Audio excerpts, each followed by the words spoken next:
Hello and welcome to this week's edition of Be in the Spotlight, and slightly different to the normal interviews that I've done in the past because this month I have been focusing on email management, and I wanted to have a special guest to talk to me about email management on the show today, and I couldn't think of a better person than Karen from Roem Training to be the queen bee for this interview today, because what Karen doesn't know about Outlook and email in general, there isn't worth knowing, quote unquote, from her herself. So let me get started with introducing you to Karen. And basically, Karen, can you share your journey and the background to what took you to where you are today? So taking us from your journey as an administrative professional to becoming the renowned software trainer and business owner, can you tell us how that journey started from your IBM storyboard and the influence it took to shift to IT today?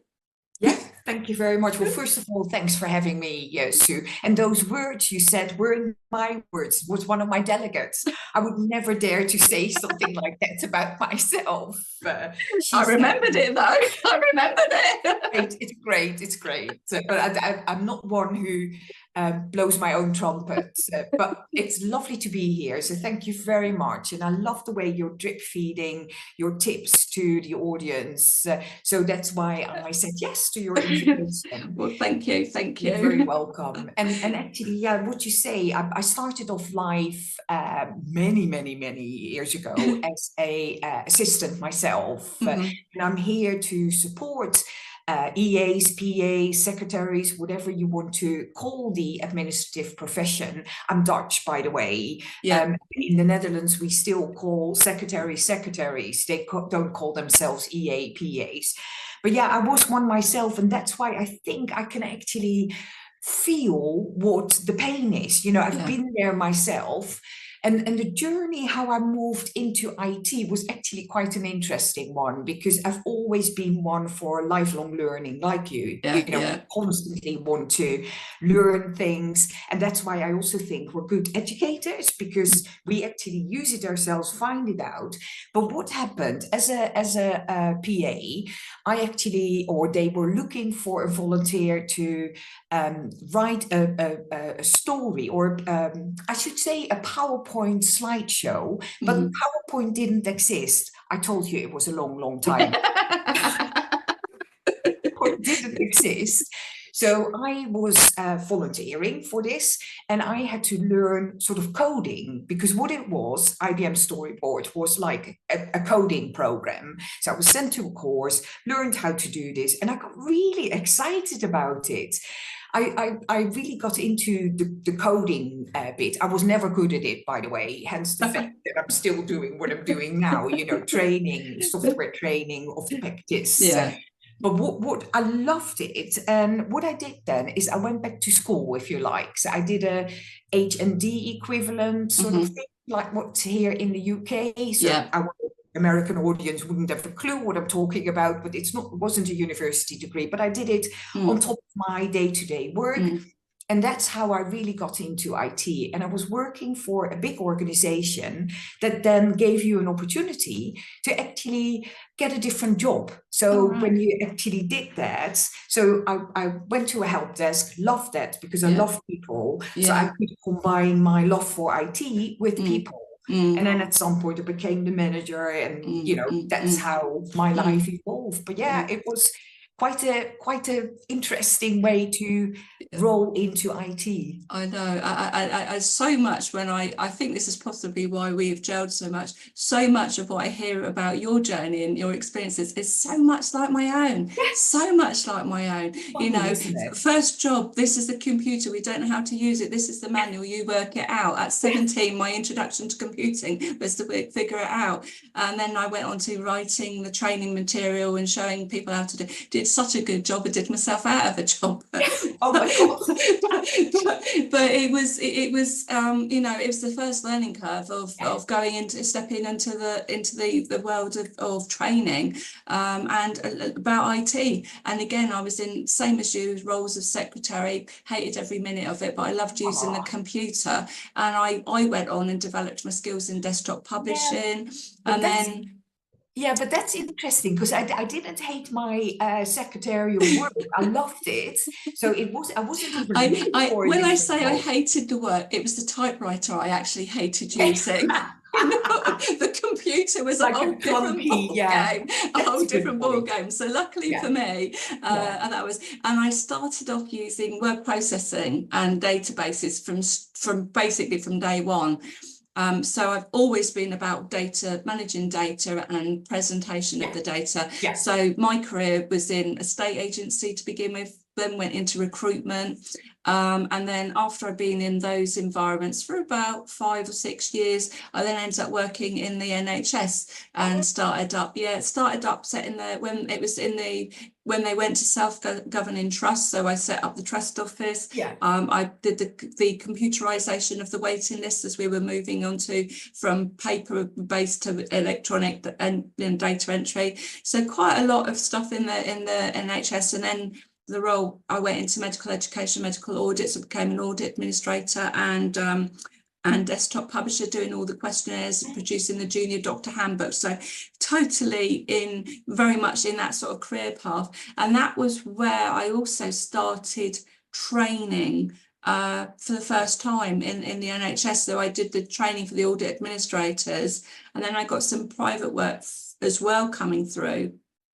And then I unfortunately got made redundant for it's always to do with changes in funding in my case.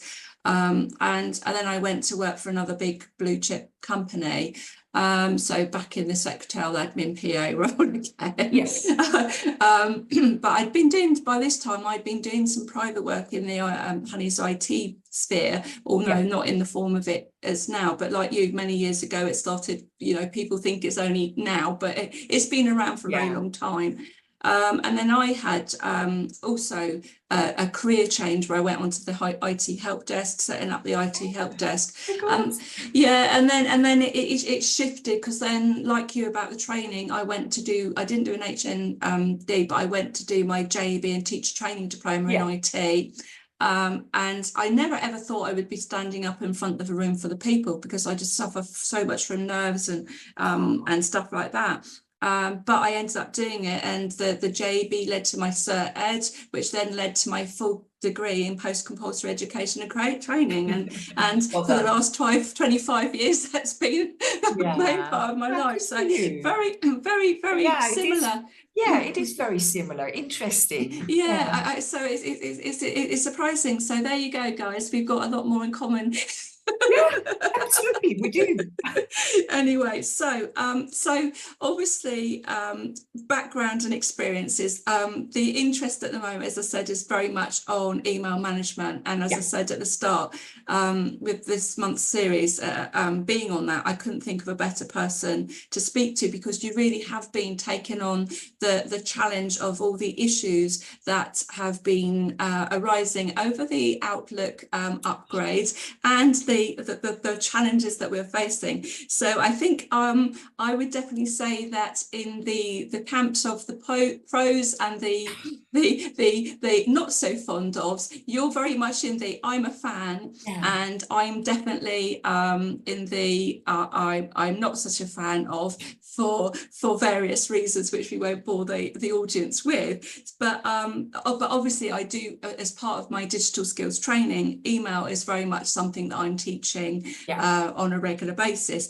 Admittedly, not to the level of what we're talking about in our email management series. Normally it's just about being able to organise their emails, send an attachment, and maybe if we're lucky, organise some folders. But that's obviously, for some people what they need, isn't it? Which is, to be honest, which is ultimately a very much a basic skill, and especially in the employability side. If there are people who are applying for jobs, being able to send their email with a cover letter, or and a CV is very, is very important.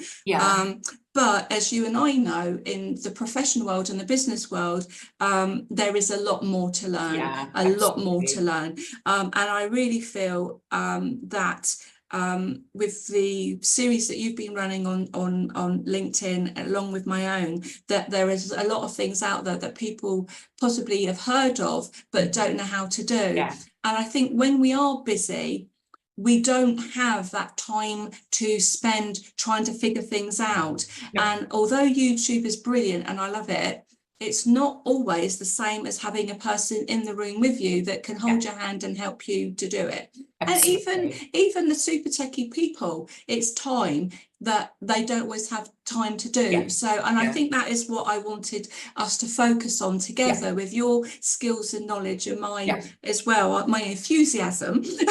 Together we can hopefully help a few more people manage we can rub it off. Let's rub it off. So I guess my question would probably, when we've sort of talked about it a little bit anyway, but why do you believe that email management is such a crucial skill, and what has been your experience in your different roles from help desk and software trainer to shape the approach that you've used with email management? Interesting question. I think it comes from, I've been doing rollouts for big organizations where they were introducing guidelines around how long email had to be kept, or guidelines about naming conventions, etiquette, one topic per email, for instance. So all of these general or generic points had to be conveyed and had to be embraced. So and that's also why I think my approach on the new Outlook is a positive one, because when you do change management, it's obviously really sexy, if you like, to concentrate on the negative parts of it. I will probably get a lot more likes if I say, oh, who else doesn't like a new Outlook? And there will be lots of comments. Whereas what I've been promoting is by now I have about 28 things that I absolutely love in the new Outlook. Yeah. 28. That's one per day for each month. I love it. I love it. 28 days with Karen. Only in February, otherwise we need 31, obviously, or 30. But and what I started doing is I keep the old version open alongside the new version. So the things I hate, because there are things in the new Outlook that aren't there yet, but the things I don't like, I do in the old Outlook. And the things I do like, I do in a new Outlook. But so how this was shaped really was because, I was working for organizations where they wanted people to start embracing new ways of working and people could never find anything in Outlook, for instance. I mean, but it's a generic problem. They kept everything for years and years and years. So, it's helping people to find that needle in the haystack. Yeah. And I think that is so important. And I think I'm going to go back to what you said there about the naming conventions and stuff, because naming conventions is such a problem, because obviously in file management, which was last month's series, it's a real issue with people not knowing what to call things, and then knowing where to find it. And I think the other issue that I've got that people struggle with is when to put things on the cloud. Backing up to the cloud, the not understanding that backing up to the cloud is not actually doing the backup in the way that they're thinking, and knowing where to find it. And I think because myself working across multiple systems, being whether it's Windows or the Google or Apple, they all set up differently and work differently. And if you're working across these multiple devices, it gets even more challenging with how you set it up. And I think, again, as we talked about, you saying working for different organizations, I work for 3, myself and 2 others. And when you're working for yourself, you don't have a problem. But when you start having other organizations that you're working with as well, both working differently and using different systems, and you're working with those systems, it can get really challenging trying to navigate how you're doing your own file management structure when you've got to fit it in with other things else. And I can honestly say, I think I redid mine 3 times to try and make it be a system that worked for me as well as manage what I'm doing. But that's really interesting what you just said, a system that works for you, because this is always, I like to say to people, there is no magic wand. I mean, I can give you all sorts of tips, but there is no magic wand, and you need to find something that works for you. And it can differ per person, isn't it? Exactly. Yeah, but then Yeah, it goes back to what we often say to one another, you don't know what you don't know. But once you know what you can do, then yeah. you can choose the bits Yeah, that are really helpful. exactly. And I think that, that is very much the case about information management in general, whether it be, Abs- whether it be the file management, the email management, it's the how we manage those systems to Absolutely. be in a way that we can actually find it. And Yeah, I think that is key really yeah, to being successful here and to absolutely. be time management. We see lots of posts talk about time management and being efficient, Yeah, but we don't always see it in the big picture of how it affects and has an impact yeah, in so many areas of our lives, really. absolutely. So Yeah, no, I we like that. thank you. Well, I was going to say, well, that leads quite nicely into Yeah, my next okay. thing, which is about I want to focus on now about the sort of the more practical tips and best practices that we can share. Yeah. So my question for you now would be, what would be your 3 top tips for managing email effectively and enabling you to maintain productivity and reduce stress, which currently is what I've been experiencing in Ooh. my own area. And I'm only allowed to say 3, am I? You can say more than 3 if you want. No. How long do we have? No, no. It is interesting because if you need to pick, I think what we just said about a subject line, and that would also be a nice generic tip then, because if you have a good subject line and agree in a team on Yeah. that, so if we're working on your own, it doesn't really matter, I suppose.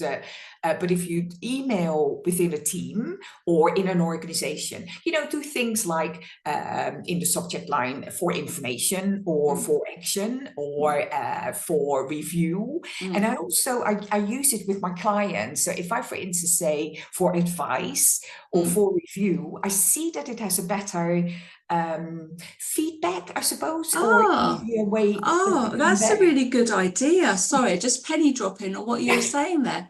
Oh, that's a really good Yeah, idea. because then it sort of focuses them. So if I Yeah, say, for review or for advice, I notice that I get a better response rate, if you like. yeah. Oh, that's a good, So yeah, that is definitely a good one because there's so it- much in the inbox clutter.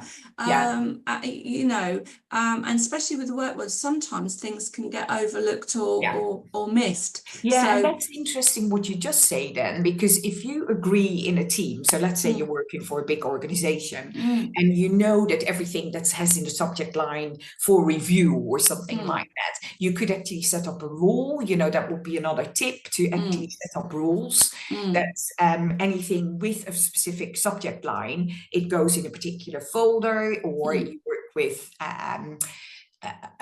conditional formatting, for mm, instance, mm. in Outlook. I think Thunderbird has that as well, conditional formatting. I know we all use it in Excel, but so yeah, Yeah, that would be one. And yeah. also what I would always say is, um, you know, I mean, etiquettes, for instance, or netiquette, Mm, whatever you mm. want to call it. Yeah, You yeah, should never, or shoot, I don't like the term shoot, but it isn't wise to actually put people in CC the whole time.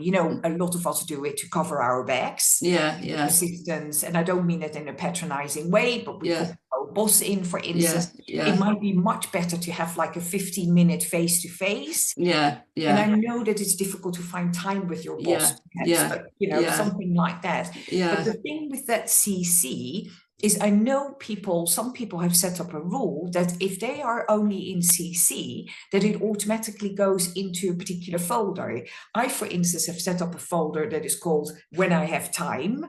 I And like it. and then when I'm only in CC, I occasionally go in. Yeah, It's interesting you say you like it. I like it. One of my delegates, she once said she has a folder with a similar rule that if yeah, she's only in CC, as she calls it, other people's problem.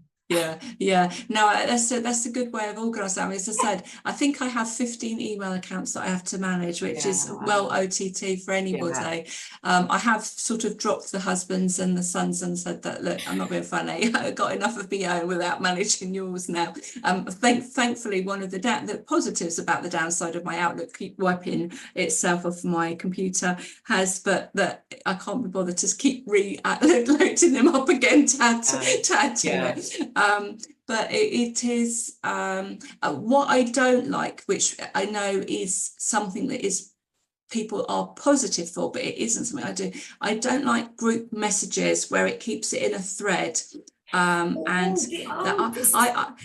actually find that difficult. Really interesting, Sue, because I mean, I don't want to use this as a PR for my monthly tips, but I write. I write. No, do share. Okay. Karen's monthly tips. It's good. Read it. Sign up today.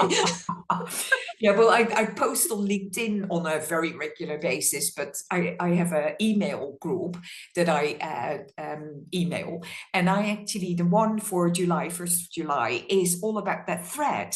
And like you, I couldn't bear it. I couldn't bear it in Gmail. I always switched it off in Outlook as well. Yeah. And I turned it off in the email for Apple email as well. I turn it off everywhere. Well, but my tip will be about the benefits of keeping it on. You know how they often say, and when I want to get in a different habit, I actually stick it on a Post-it. And I think all of this comes from a new way of working with a new Outlook. I need to embrace new ways of working with new Outlook. And the default there was the thread and the pane. I can't, the reading pane, I can't either. No. But I thought, I'll give it a go. And I absolutely love it. It has so many benefits, honest. And now I've even in the old Outlook or the classic Outlook, whatever you want to call it, I've introduced it. And for a long time, and they often say 21 days, and then you've changed the habit. And for a long time, I was still switching it on, switching it off. So I had this I went to view and I would actually switch it off and switch it on. And now I've even stopped doing that, because of different settings. I think honest, you'll love it. You'll love it. Well, I tell you why I don't like it and why I didn't use it, because I have had it on. Is that if I'm trying to file my messages away and I do them by who they're from, then what I was finding is with the thread, it would move all of those messages into that mailbox, and whether it's from that person or not. And the only way I could separate it is to do, to take the threads off. But you see, if I was doing a filing system that was about a particular topic, then I would use that as my folder, and all of the messages relating to that topic would go in that folder. So I didn't like the way that it automatically assumed that I wanted everything to be about that subject, that topic, which not necessarily was. It picks it up. That's a very good point, because it picks it up from the subject line. Exactly. It's interesting, and it goes back to what we said before. There is no magic wand. No, you need to find what works for you. Exactly. What I like to do, and I know you do that in your teaching as well, when you have your face-to-face sessions, or even if it is via Zoom or via Teams. You can find out how somebody uses it, and then when you see something, you could go like, well, have you thought of this? And they might dismiss it, but I think it goes back as well to, you don't know what you don't know, so if you have a choice to exactly. And I think that is the thing, you hit it on the head there, that when I'm in the classroom, it's very much about talking about what people do, what they know, what they don't know, and you'll equally have the group that have all of their messages left in the inbox, because as far as they're concerned, the inbox is the sensible place to find it. And then you'll have the others that will try to do a folder or move it, or would like to know but haven't, don't know how. and you'll have the ones that can cope with the email being, 1,000 and whatever unread messages in their inbox, which would absolutely be a nightmare for me. And then you'll have the other side people that will have a zero unread message, and they're on top of it and will file away. There's no right or wrong, is there? No, it is. You need to do what works for you. Exactly. Super efficient with 2,000 messages in your inbox because the search is so powerful. So, whatever suits you and whatever working method works for you, isn't it? So. Exactly. So I think we've talked about tips and stress as well there. But are there any other tips that you can think of that would help people to avoid email overload and stay on top of important communications? Yeah, gosh, really interesting question. I mean, am I allowed to promote a new Outlook? Because I know I don't even promote. Because in classic Outlook, I do what I just said. I set up rules, and that's always what I would recommend to do as well, and work with categories. And they work in Thunderbird as well. I think Macmail has it as well. But the new Outlook, for instance, it has like this really nice feature called snooze. Okay, and, And it does sort of what I'm just describing, or it does what it do. No, it. Yeah, I'm just, my English is suddenly really weird. That's what it snoozes it. So it snoozes it. So yeah, that's it. Yeah, I've seen the thing I'm looking for. I feel like this. Yeah. So what it does is when you hit it, you can actually say, I want to see this not for the next two days, for instance. So let's say you're focusing on something, you're writing a new course or something like that, and you go, I can't work on this, I can't focus if I actually see it in my inbox the whole time. And again, this goes back to everybody will be different. So when you hit snooze, you can say, okay, bring this back, say in 3 days' time. And some people might say, why not drag it to a task? But what's quite nice about it is it automatically creates a folder called snooze. Oh, that's good. I hadn't realised that actually went in a folder called snooze. And also, like you say, you have different accounts. You do it for different accounts. So let's say you do it for your boss's email. So as an assistant, it actually creates a snoozed folder for the boss's. Right. Okay. So I have 3 accounts, and I might have 3 snoozed folders. And what will happen at the time that you set that the snooze should be? So it takes it from your inbox. And what happens at the time, it goes back into your inbox at the top. So the rest of the time, you're not seeing it. You know how earlier on we were saying, let's close things down that might distract us, for instance? It's that sort of thing. And there are all sorts of ways of doing it. But I think Microsoft created a really nice new tool. That's good. I have come across it actually, but I've not used it, not recently anyway. Well, totally. It's one of the 28 things. Well, if we could get you up to 3031, we definitely know we've got something coming out for every day of the year, every day of the month type of thing. Excellent. Oh, that's a really good one. So I suppose maybe one other thing about this. For me, a big thing was when I bought recently, about half a year ago or so, I bought a new laptop. I remember. For me, I know, because I was going, I know, this is Windows 11. Does anybody else hate this sort of thing?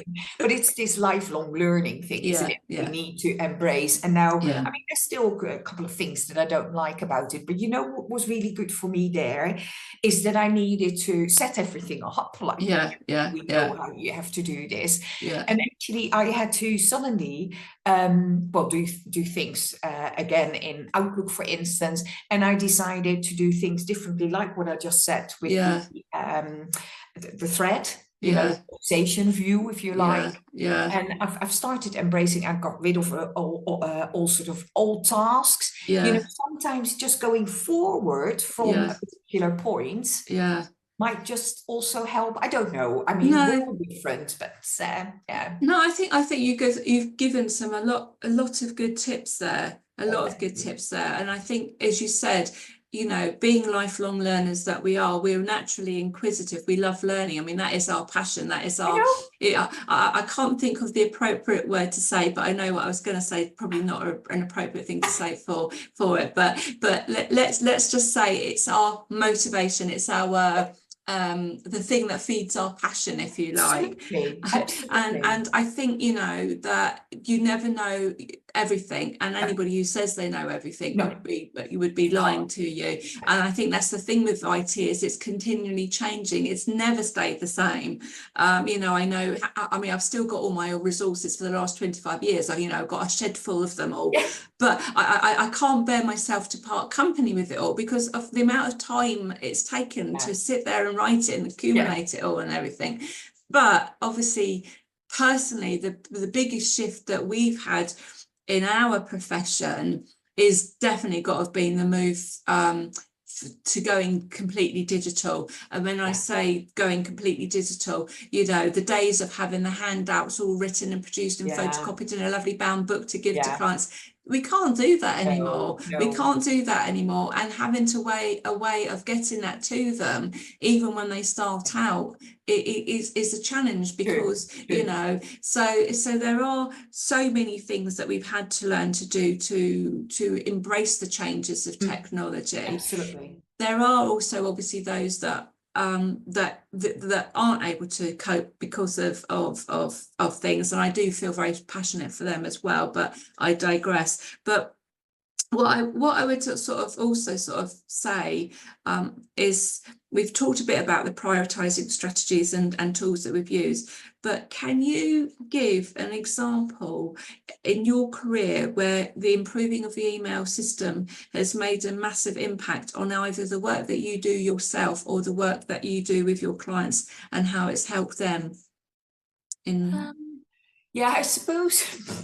I suppose I could go back to the time that I got that new laptop, because that was a major impact in my own work, that I had to prioritize and do things differently again. For my clients, it's really like helping them, so that the change management side of things, when they have to start working in a different way, when they're presented with guidelines that they resent, because that's often the case, they can't see, they can't understand the reason behind it. So making people understand, and it could just be something as simple as GDPR, you know, we have to decide on how long an email is allowed to be kept, for instance.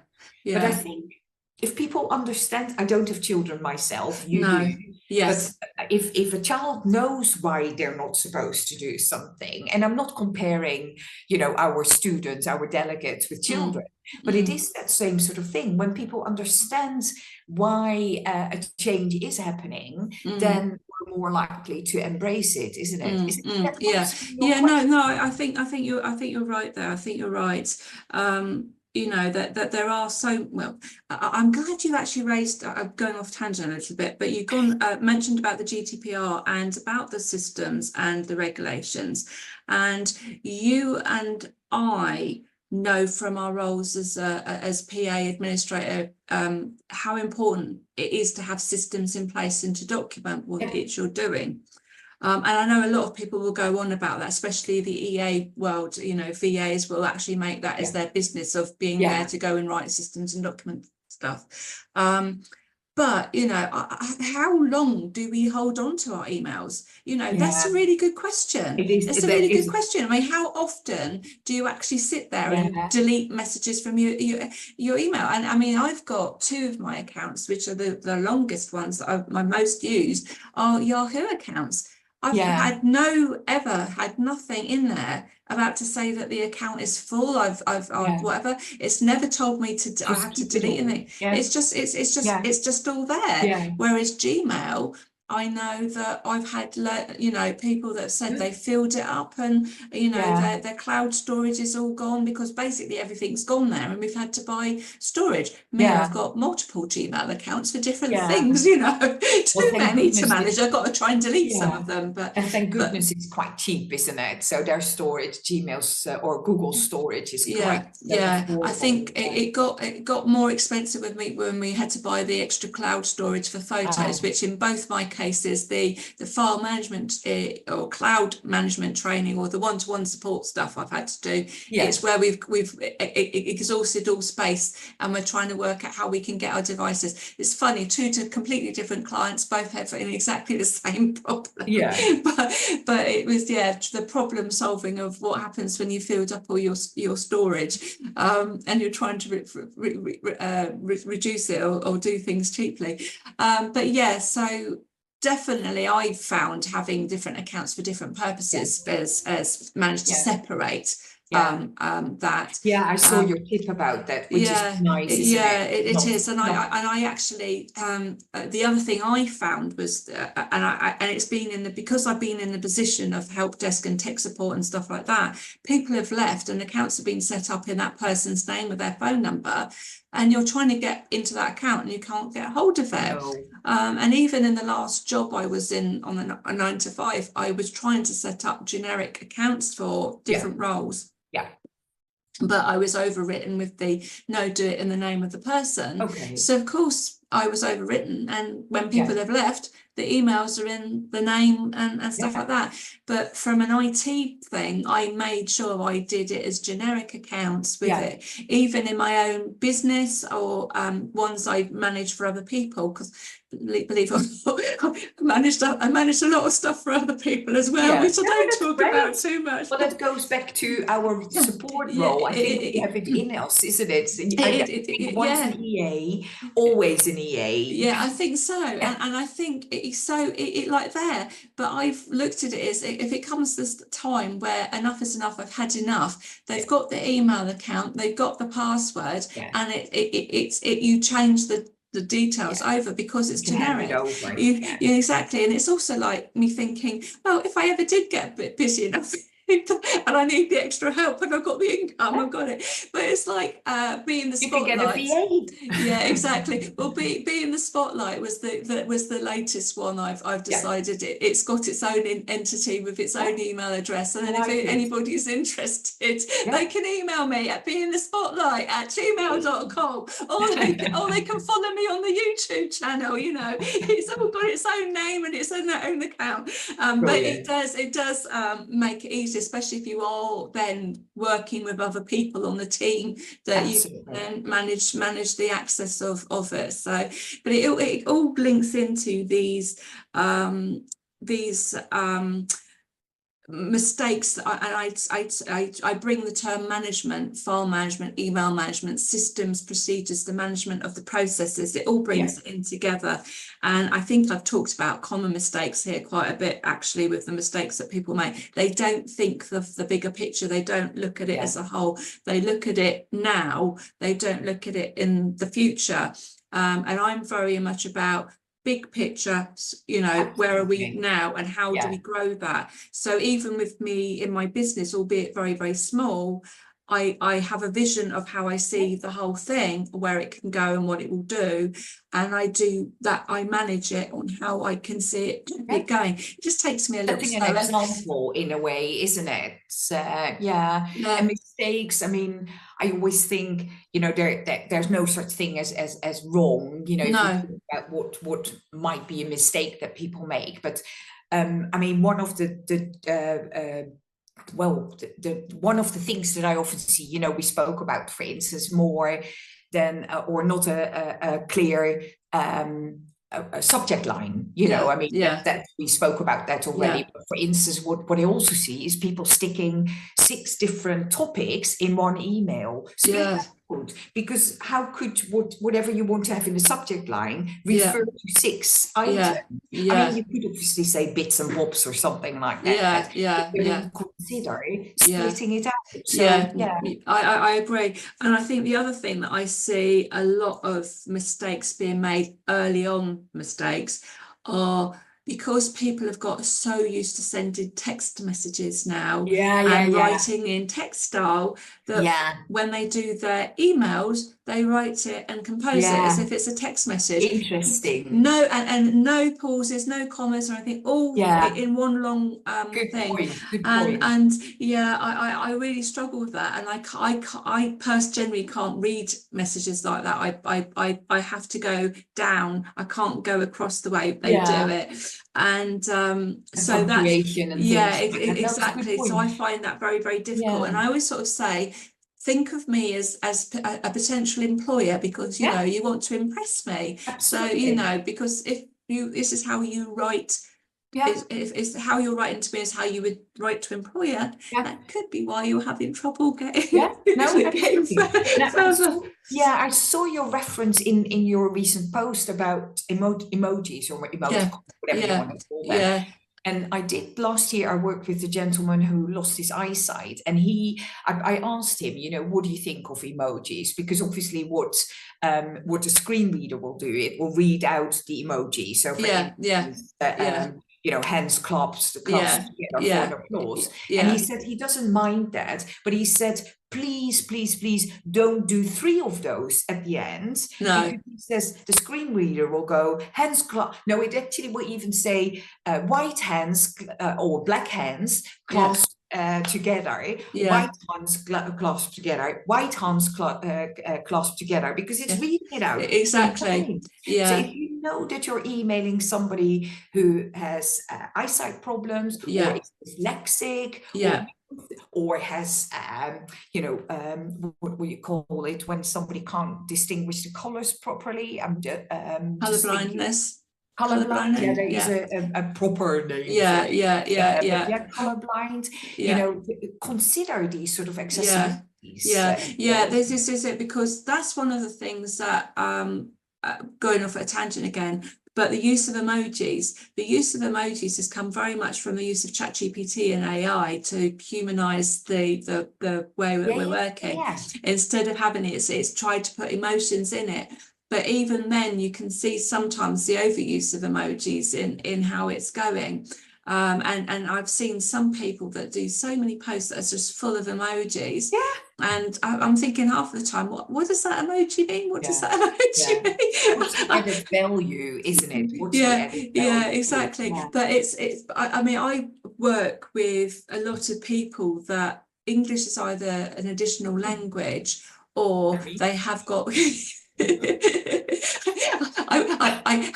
I know you are, but I wouldn't. You speak a lot more English than a lot of the people I work with. But I was going to say, or they have comprehension difficulty as additional needs, basically. So they might be. They're not in the category of what there is a team that specialises in working with adults with learning difficulties and disabilities, which is another extreme again. But there are those that aren't quite in the extremes, but they are a bit more diverse in their needs, whether it be neurodiverse or with, you know, literacy, comprehension, you know. You help people, but help that would need need a little bit more help.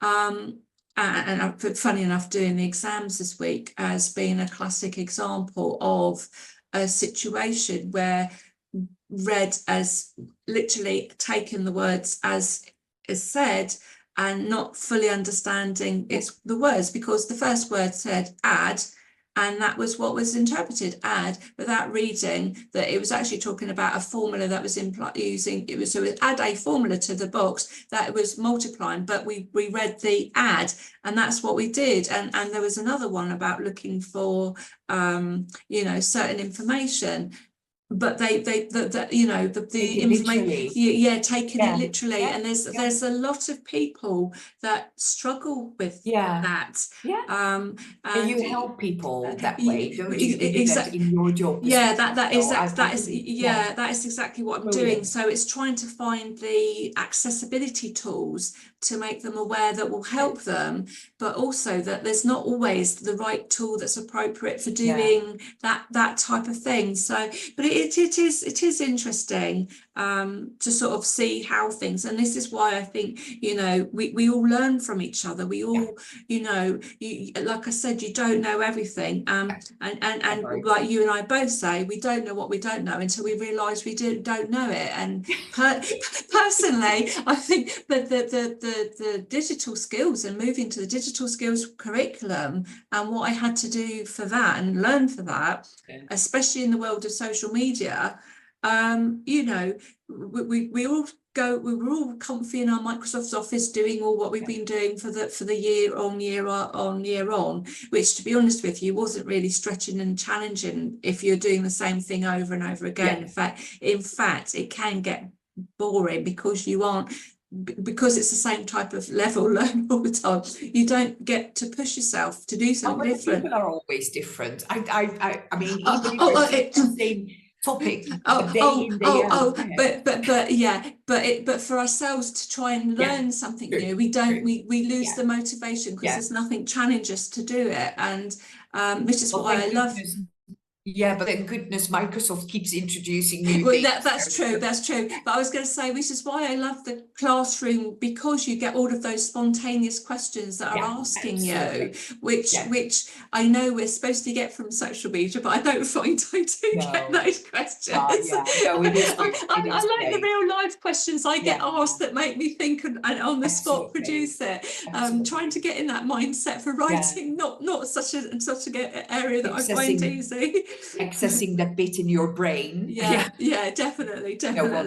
So anyway, Karen, I want to thank you so much for joining me to talk all about everything to do with email management and a bit more besides by the way things have gone.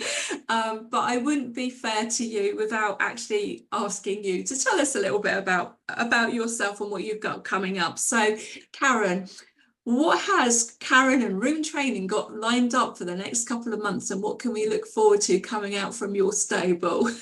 Of months even. Well, first of all, next Monday I have to travel to Salisbury. I keep thinking of these two people from Russia who went to see the clock. I do some face-to-face training there for a company, which will be really great. And actually picking up on what you said about handouts, I finally go with handouts and certificates, and actually people get these little clocks. Wow. Anyway, too much information, I suppose. But yeah, so face-to-face is happening. I will continue with my Thursdays at 3. So that's always on Thursday at 3 o'clock UK time. So that will be about 10 o'clock for my American followers or our contacts. I know it's fast asleep for Australia, but so I continue with those. And actually, it's interesting when you said a couple of months, because I don't know about you, but for me as a trainer, this sort of summer months are often sort of slack. We call it in Dutch, we call it, komkommertijd, cucumber time. So it's actually always a bit of a slacker time. So if anybody wants some help, I'm easily available in that period. I was going to say, thank you so much. No worries. I was thinking boot camp summers. You know, I did one last year. Probably took a bit more weeks than planned, but boot camps. I think for me, it's the only time in the year where I'm not constantly out teaching in the classroom, so that I can try and catch up or focus on some more private work. So it's a good time, really. I think so. It's time to reflect on business and schedule or work on new courses, getting my head around changes. Exactly. And doing things like this. Exactly. So, well, as I said, you're kicking off season 2 with the interviews. I have got a couple of already pre-recorded, but they haven't gone out to air yet. And this will be the first time it's going straight to the YouTube channel as well. Normally, I will have done it in my Facebook group, the Buzz, but season 2 it's expanded and going straight to YouTube, and so has the interview guests. So whereas before they've all been members of the Buzz, We are widening participation and in opening up the doors to the worldwide. So if you want to be a guest on Be in the Spotlight, drop us an email, send us a message, whatever, wherever. But it's beinthespotlight@gmail.com anyway. Hashtag Be in the Spotlight and @Be in the Spotlight, wherever. Anyway, thanks again, Karen, for joining us and being a great guest. And we look forward to catching up with you again. Thank you. Thanks for watching us. Guys, I'll put a note out on the socials when it's available to be watched on the YouTube channel, but it should be going out. I'm hoping for next week, which is the 28th of June. That's the goal that I'm working towards. So keep out on the socials. Thank you. Be in the spotlight is the place to be network-driven. Is this technology? Be in the spotlight is the place to be. Tech Talk tips for free.